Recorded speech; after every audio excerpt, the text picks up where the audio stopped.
বাংলাদেশের সংস্কৃতিতে ধর্মীয় সংস্কৃতির প্রভাব আছে, কিন্তু ধর্মীয় উগ্রতার কোনো স্থান নেই বলে মন্তব্য করেছেন তথ্য ও সম্প্রচার মন্ত্রী জহিরুদ্দিন স্বপন।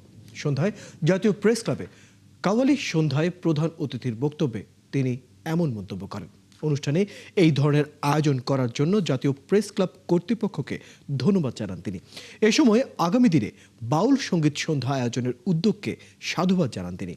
কাওয়ালি সন্ধ্যায় উপস্থিত ছিলেন জাতীয় প্রেস ক্লাবের সভাপতি, সাধারণ সম্পাদক ও বাংলাদেশ ফেডারেল জার্নালিস্ট ইউনিয়নের মহাসচিব সহ সাংবাদিক নেতারা।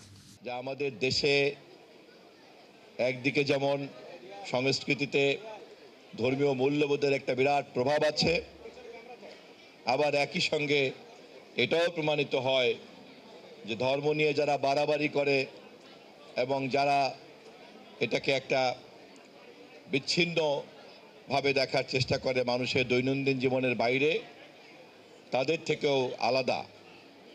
কাওয়ালির মতো এরকম একটা সংস্কৃতির চর্চা আমাদের উপমহাদেশে ইসলামের মতো শান্তির ধর্ম প্রচারের একটা বড় মাধ্যম হিসাবেই কাজ করেছে। সর্বশক্তিমান কোনো একটা ভয়ঙ্কর বিচারক নন, তিনি তার সৃষ্টির সঙ্গে প্রেমের সম্পর্ক ধারণ করেন। কাওয়ালির মর্মে মর্মে বাণীতে বাণীতে সে কথাই থাকে।